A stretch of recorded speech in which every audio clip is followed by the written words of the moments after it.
There's an interesting story behind the title of this talk. Erica Stanley sent me an email a long time ago. I had actually forgotten about this conference because you get a lot of emails. And she says, "You want to speak at my conference?" And that's all I saw. Yeah, sure, whatever. And then I think she sent another email asking for, "Well, can you give me a title?" All right, about the glass ceiling. That sounds great. And I thought about it for, a long time. And then I realized that, unfortunately, I'm not the maker of the glass ceiling. And this is maybe, you might think it was a little bit of a bait and switch, but I promise you it's not. I can't tell you about breaking the glass ceiling, because if I did, I wouldn't be here right now. I'd be sitting somewhere else, running some company, or sitting on a beach because I already had an exit from a company. And if anyone had solved it, really, we wouldn't be here so interested about this term of breaking the glass ceiling. But with that in mind, I do really still want to talk about it. And maybe I want to talk about, well, maybe we don't, and hear me out, because I'm getting ready to say something controversial, maybe we don't need to break the glass ceiling. And the reason I say that is, when my parents were going through integration in the late 60s, early 70s, it was this idea of separate but equal. But from them, in their point of view, there was no other parts. They weren't interested in the other cultures. So the fact that they were just separate but equal culture was weird to them, because they said, well, we have our own thing. So maybe I'm actually presenting, we're not trying to directly break someone's glass ceiling. What we're trying to do is have our own thing. So this is where this talk starts from. And come on in. It's all good. You're not interrupting.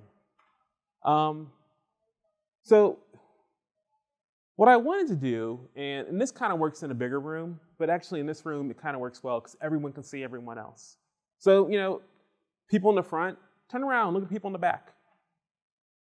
And people up back, because you already can see the back of their heads. So you don't really have to move anything. But really, the people in this room, when we talk about the world, these are your peers. You are all at the same conference. It doesn't really matter where on the hierarchy of your career that you are. We are all here at the same conference, learning from the same people. And then also, this is your ecosystem, a small part of your ecosystem. We are all here. We are technologists of some sort. I actually have no idea what kind of technologist that you are. I work in telco. No one here probably works in telco. But there's web people here. There's AI people here. There's other people here. It does not matter. But realize that this is your ecosystem, and these are your peers. And therefore, if they're your peers, when you turned around, and we're looking at people, who do we help? We help our peers. So everyone in this room, and actually any room that you're in, this is what we should think about. We help the others, because we don't solve problems by ourselves, whether at work or in other places. We always work together. And therefore, and if we're helping everyone solve problems, we're not just growing ourselves, we're growing the whole ecosystem. And I just want to put that in your mind. So I created 3 slides. It was like a whole controversy if I was going to do any slides, but then I'm glad I did, because, I like this picture of myself. I'm Bryan Liles, and I do work for a company, but they didn't pay for me to be here. So they get no drops on this one. I'm a realist. I used to be an optimist, but I realized something, and I actually realized something over COVID-19, is that this concept of people who are saying they're forever optimists, it's going to be okay. It's going to be okay. That's what an optimist says. But a realist says, yeah, it's going to be fine after we do this, and we do this, and maybe we have to change our expectations on this thing, but we're going to move forward. So, same thoughts, but I want to put out different vibes in the universe now. Not optimism, realism. And let's see here. So this is audience choice. This is such a small crowd. You can look at this guy, or you can look at this for the rest of the talk. Either way, it doesn't matter. It's behind me. I like this picture, though. It's really nice. We'll just keep this one. So As you can see here, there's a lot of complex thoughts. And I was really trying to figure out how I was going to present this, because I'm not giving anyone here a 1, 2, 3 step guide to being successful or leveling up your career or breaking the glass ceiling. Because first of all, I know that over my 27-year career, I have not seen a path like mine. I've known Noble for, we've discussed it was a decade. His career is totally different than mine.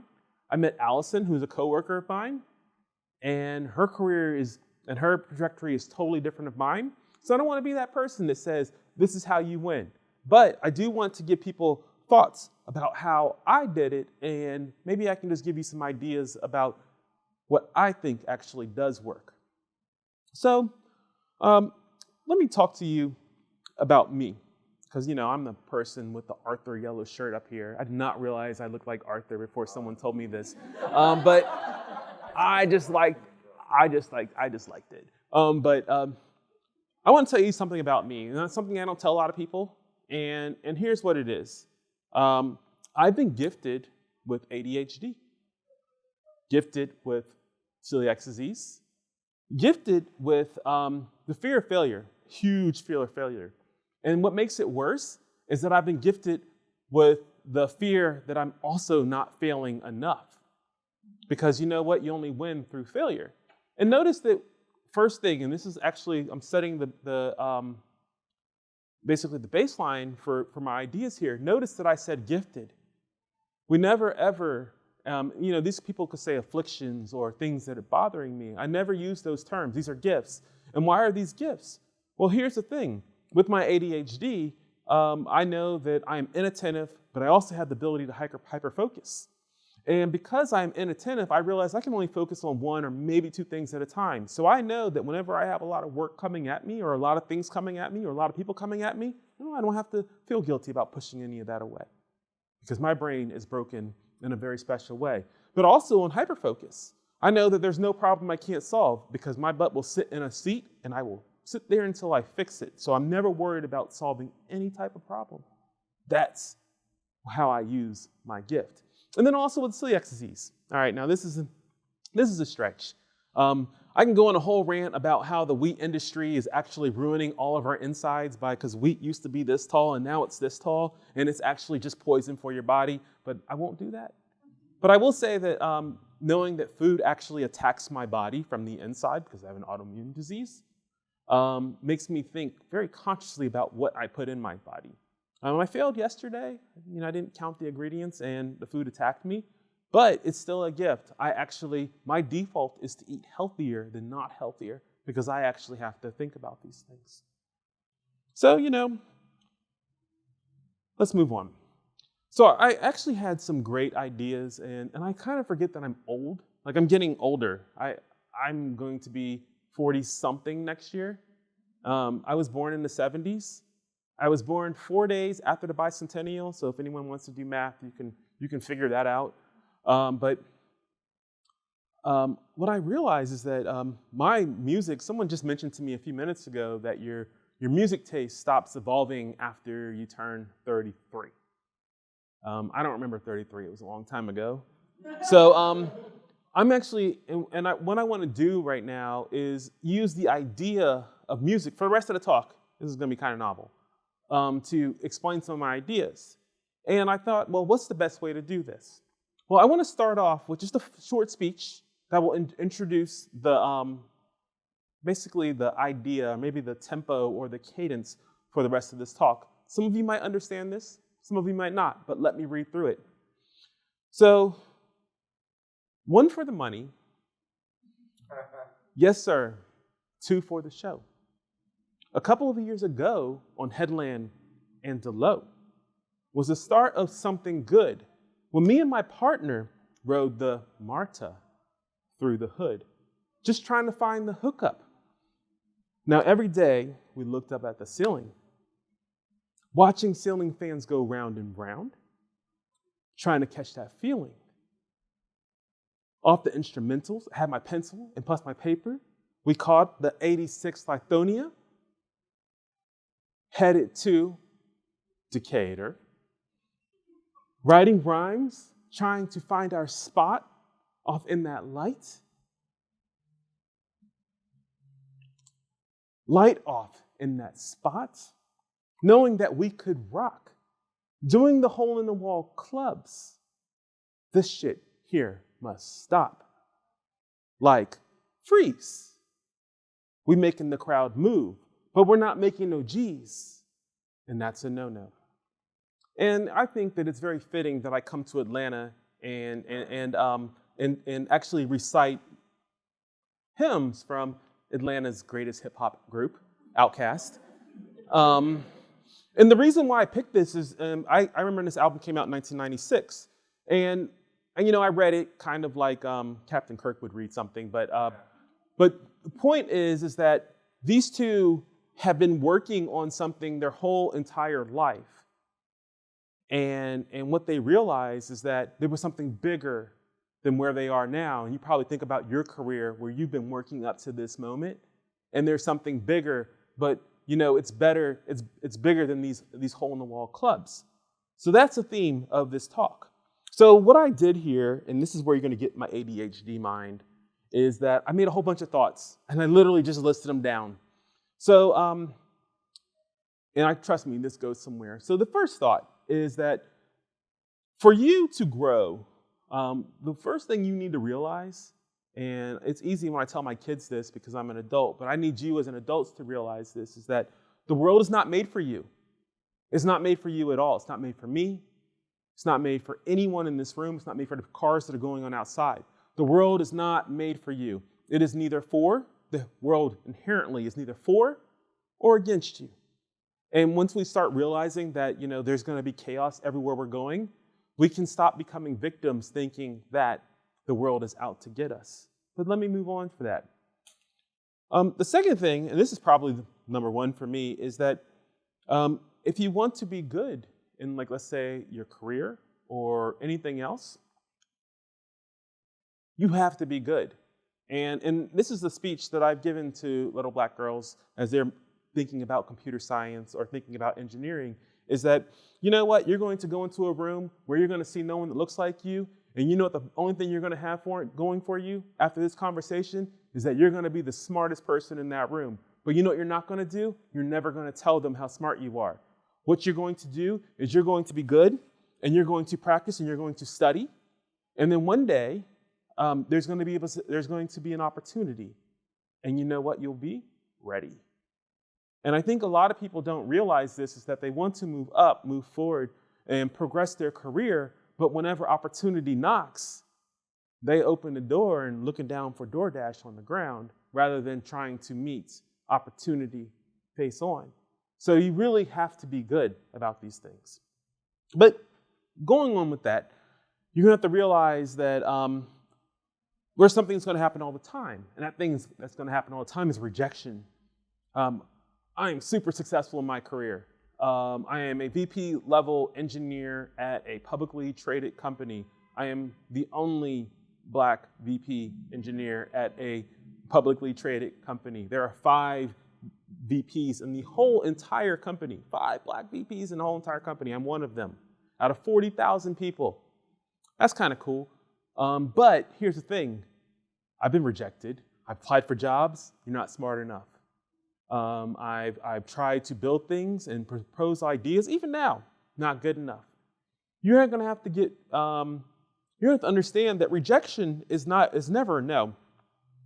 In work situations, do never quote me outside of work situations. We are only talking about work right now. Rejection is not a no. Rejection is a not yet. See how I had to put that disclaimer on there? Because it doesn't fly in all the situations. No one tweet that. Bryan did not say that. A rejection is a not yet. And maybe it won't sound like a not yet, but you need to hear yourself. Whenever you propose an idea and it doesn't seem like it's, and people aren't giving you the feedback, it's a not yet. Or maybe it's a not ready yet. Or maybe rejection is a sign that things just aren't right in the world. So we should start defaulting from rejections being no to rejections being, well, maybe something's not right. Maybe I'm not voicing my opinion right, or maybe this is not the right time.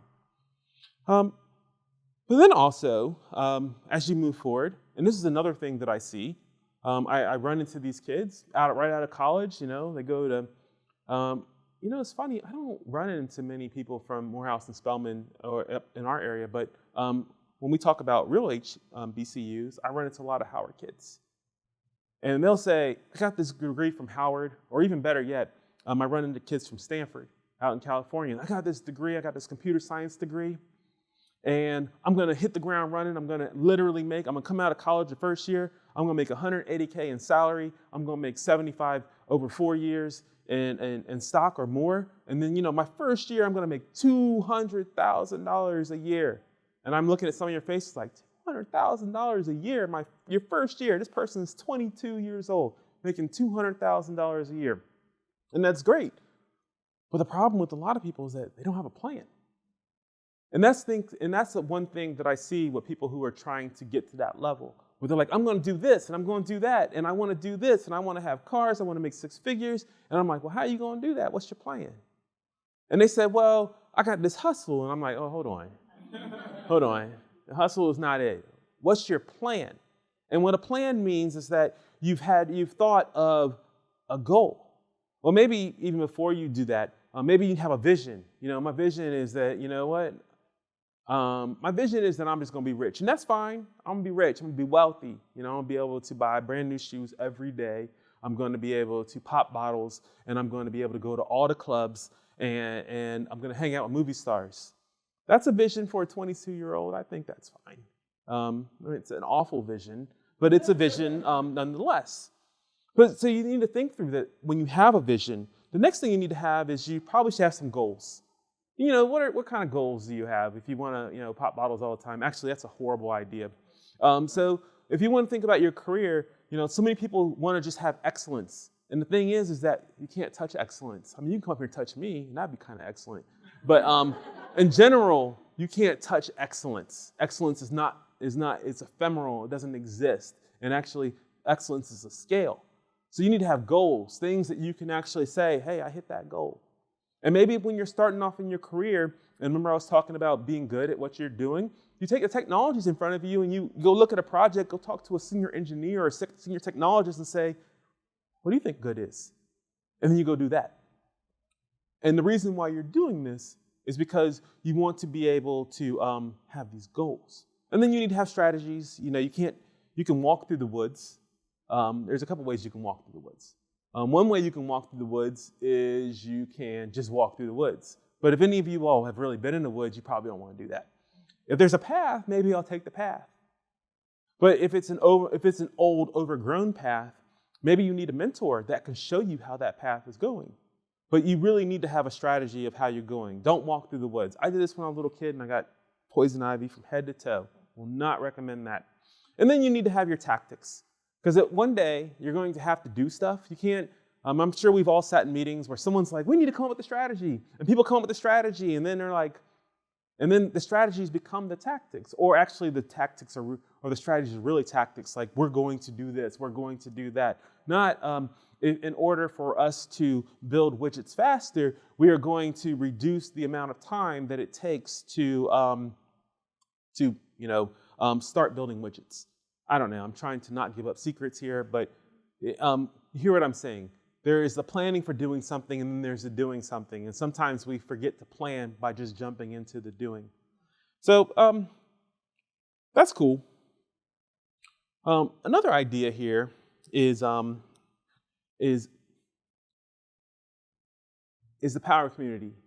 And I think a lot of people come into these situations where they want to move from here to here, and this is all relative. It could be beginning of your career to a midpoint, or midpoint to a senior, and a senior to the top. And they're like, I want to do this. And what they do is they say, I'm going to work hard, I'm going to create these projects, I'm going to deliver this stuff, and then I'm going to get promoted. And something that you don't realize about your company is that there's no Bryan Liles line on the invoices that we send our customers. When we bill our customers at the company that I work for, it's for the goods sold. And then the money comes in, and then it gets whatever happens to it, because it's a public company, I have no idea what happens to it.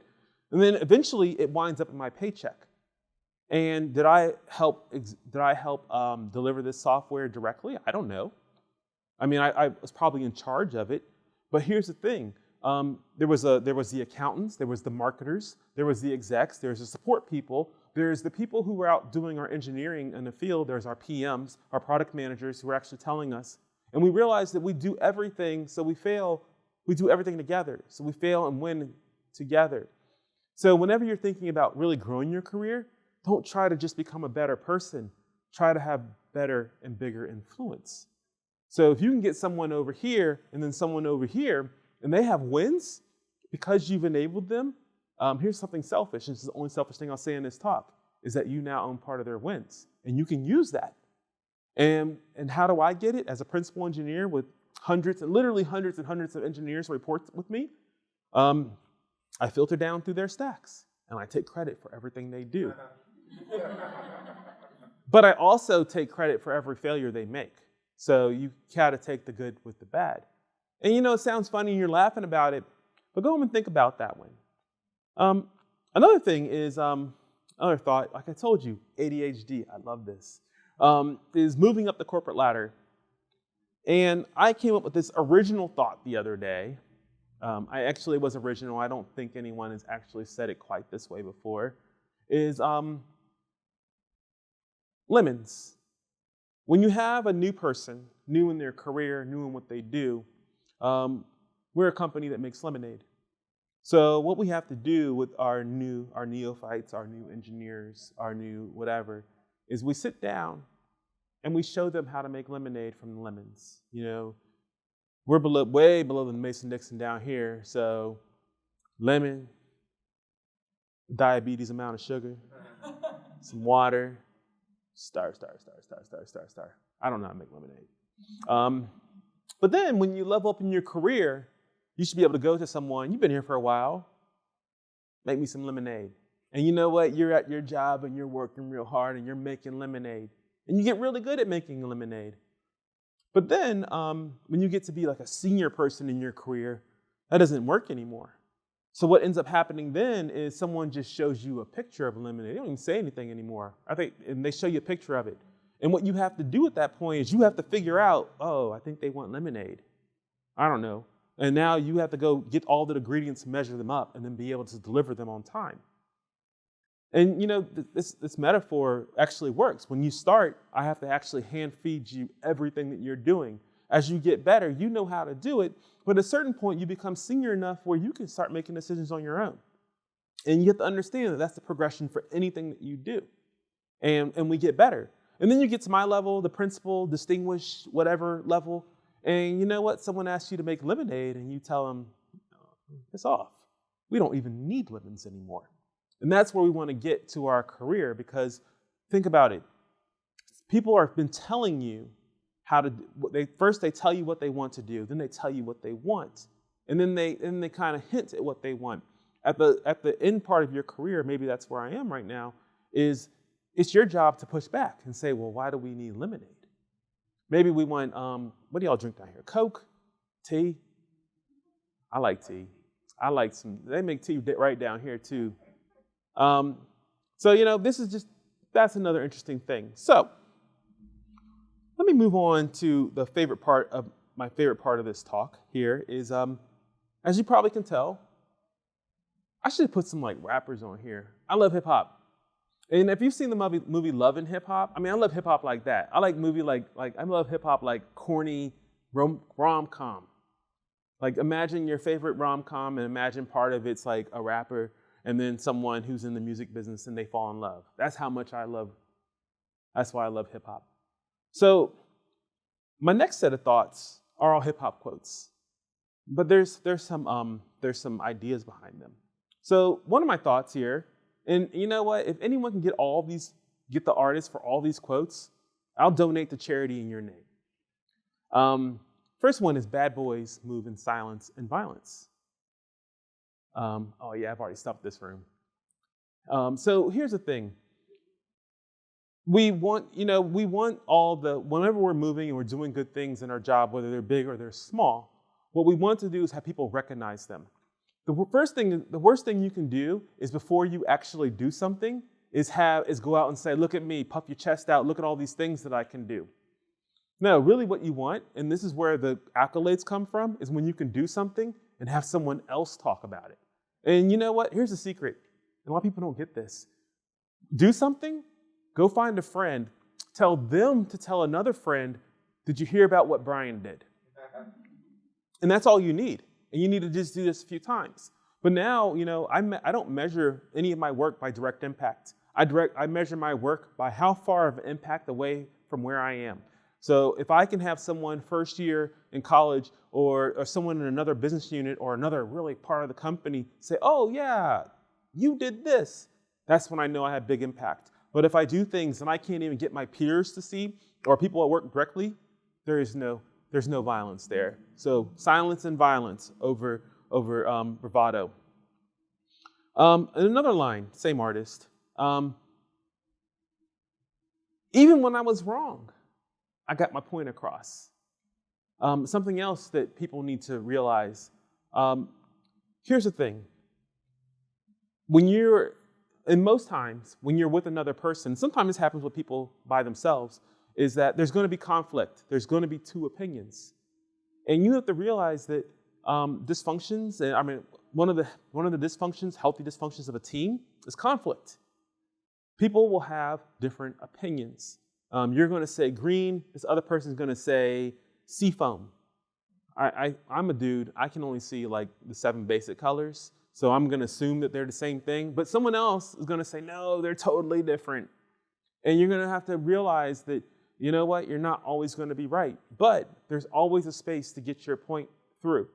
But also you need to realize that at a certain point, just arguing to be right all the time is no win. Sometimes you just got to be like, yeah, you're right. Let's move forward. But just note my opinion, my objection there. Another piece here is, I like this one. Hold up, wait a minute. Y'all thought I was finished. I think we're laughing because now everybody's imagining this song, and I can't say it like him. All right, when I bought that Aston Martin, y'all thought it was rented. Sorry. sorry. That's all you're gonna get out of that song for me. It's a beautiful song. Actually, I'll give you that one. That's Dreams and Nightmare by Meek Mills. That's an amazing song. But here, this is what I get out of that song. You know what? You can't just have that one thing you did 3 years ago, like, oh, I made this deploy quick 3 years ago, and then walk into the meeting, remember I did 3 years ago? No, you can't have that. You got to have a continual wins. Remember I was talking about before, you got to continue, you got to be the best. You got to continue growing all the time. And a lot of people don't realize that. They were like, remember that time when I did this thing? And I'm like, that was like 3 releases ago. And we release only like every couple years. And then people are still riding on that, still trying to get promotions off of that. You can't be that. And then if you really want to, stunt, don't rent your Aston Martins. Let's see, what other one? Here's a good one. A wise man told me, don't argue with fools, because people from a distance can't tell who is who. This is another one that a lot of people don't realize, is that, you're having disagreement, and in your heart this other person's wrong. Matter of fact, they're evil. And you are having a conversation, and you both are in a meeting, and then that person raises their voice, and you raise their voice. And now you all are not yelling, because, we don't yell in office meetings. But you all are having a slightly elevated conflict of a verbal discourse. And someone else comes into that meeting, and it doesn't matter how right you are. You realize this at this point. You are now having a verbal argument with someone else. So it doesn't matter who's right in this case. So here's the thing. We all work with that person. You know that person I'm talking about. Loud and wrong. Here's how you deal with loud and wrong person. You say something, they're like, no, you're wrong, and I can prove it. Okay. And then you say something else, and they're like, no, you're wrong. And they start getting loud with you. This is how you beat loud and wrong person. You stop talking. Don't say anything else for the rest of the meeting. Just sit there. And if you're in the same room, smile at them. Because you know what loud and wrong person wants? They get off on the back and forth. Don't give them the back and forth. You own that conversation right now. All right. So actually, I wish actually I could have made another slide. I hate to give you all homework, but one thing that I've told myself, and I don't have a degree in anything. I have I have a high school degree. Is that a good enough? You can get a GED, and that's called a good enough degree, right? So high school would be a degree. I got a diploma. My parents were not wealthy. Actually, no, I shouldn't say that. My parents were poor. College was, you need to go, but we ain't gonna pay for it. Get a loan. Everybody can get a loan. See how that did people. So I went to school for a year, and I decided, well, hold on, I can code better than y'all can. I'm gonna get a job. And so I quit in 1995, and I've been working ever since. But one thing that we need to realize is that even though we have a degree, or even if we didn't get a degree and we came through a boot camp or something else, you can't stop learning. And if you're doing computing, don't just learn about computing. You know, there's a whole bunch of other things. Learn about business. And if you're more on the business side, I'm not telling you to dive into code, but at least understand that what a web server is. If I say an HTTP 429 error, maybe have an idea, just because of 4s at the beginning, that it's probably, it's a user error rather than a server error, little things like that. Does anyone here know what a 429 is, by the way? If you use AWS, you probably do. That's right, it's too busy. Nice. Yes, 429 is please try again because you've been rate limited.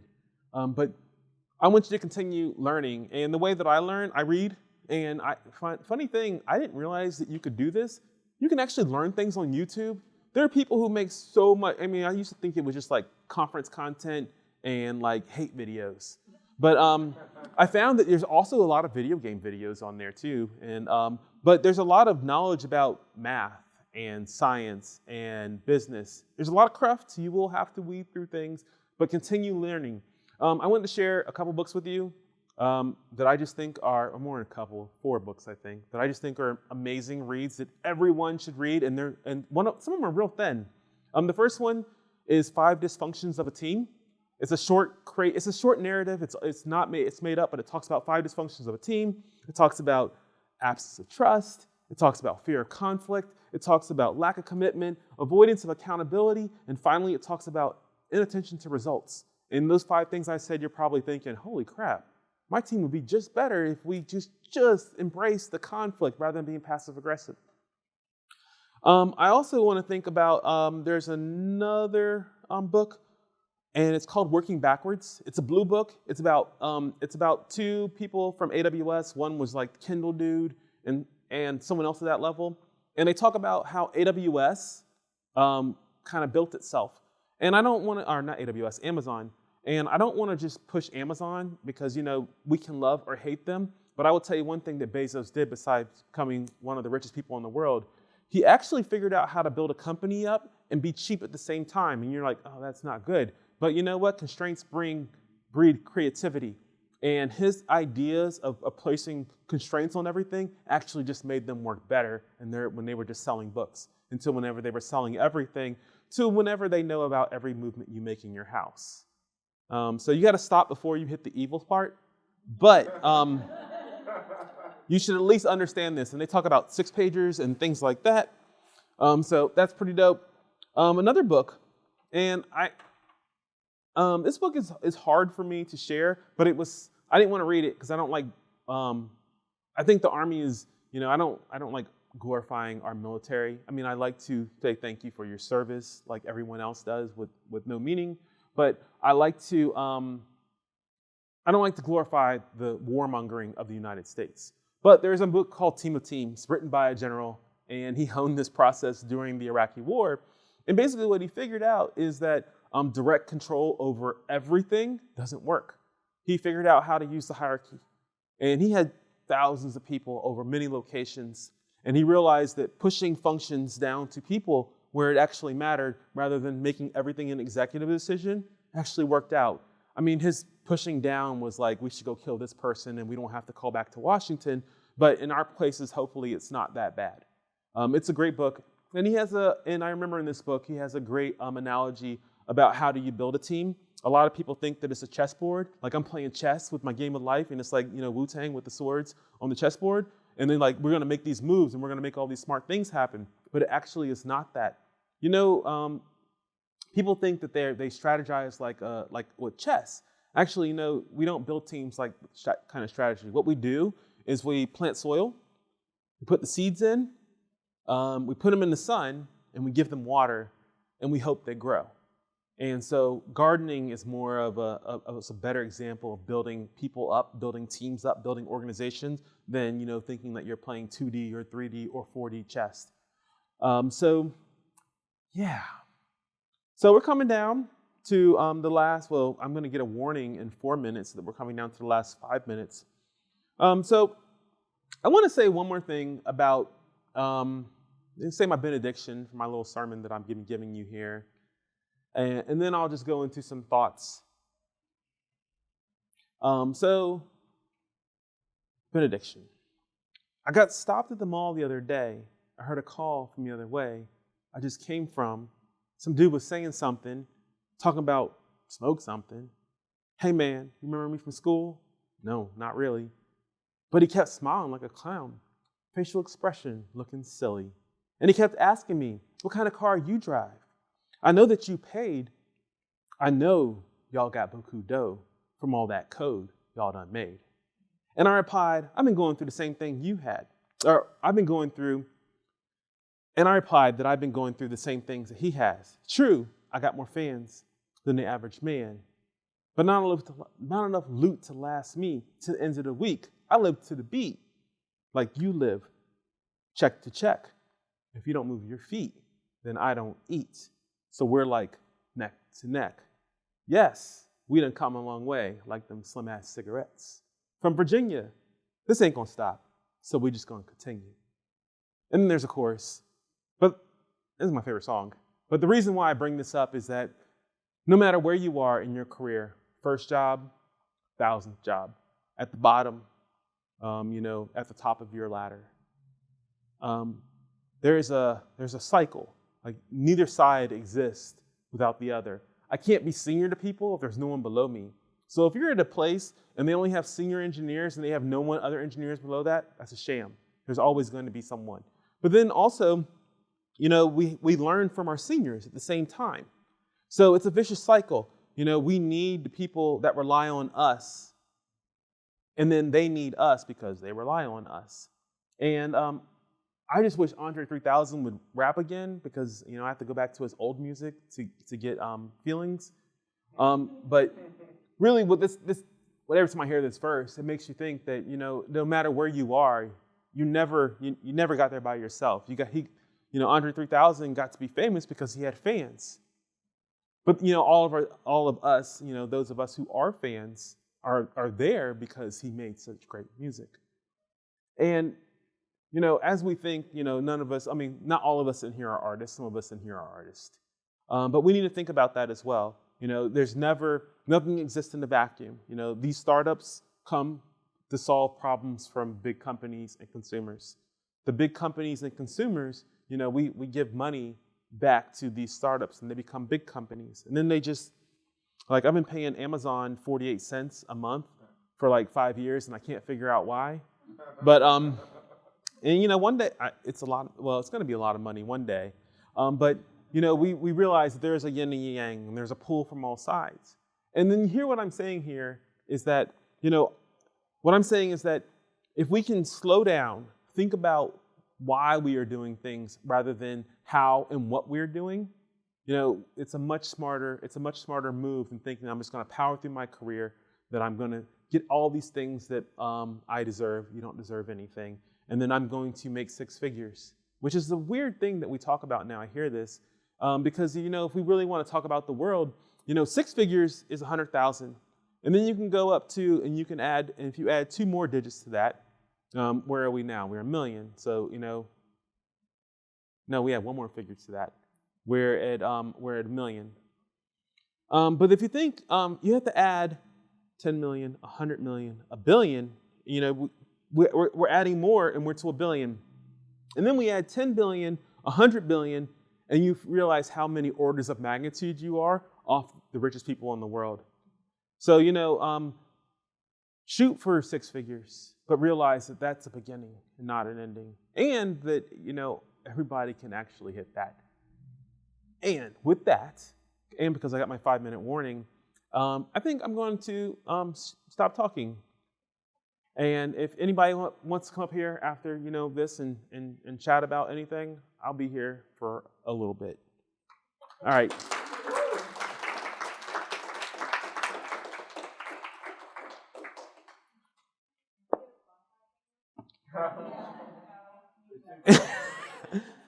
Oh man, I really can do this. I can actually go through almost any single situation and I can find a rap song that actually explains how I feel about that situation. And I did this for years. And you know why? Because I have an anxiety. It allowed me to think about something else. Like if I have an anxiety attack when I'm going down the road, I start counting like green pickup trucks. Down here, it might actually not work, but you actually have to look for a green pickup truck so it turns your mind off. I did that for the same thing for the music because it turned my mind off and I could just think about something else that didn't really matter. So yeah, I would love to share I don't really have any playlists. I just use Spotify now. Yeah. All right. Well, thank you all. I really appreciate it, you all being here and this was my ADHD talk. And hopefully it resonated to the point where you see that, even if you're a little bit neurodivergent, you can still get ideas out there and realize that there's a path through where I am. And I'm just using me as an example as someone who I have some level of success. There is a path. There was no magic trick. There was nothing. All it was hard work, diligence, and like I said, being more afraid to not try than to try. Or you know what I'm saying. All right.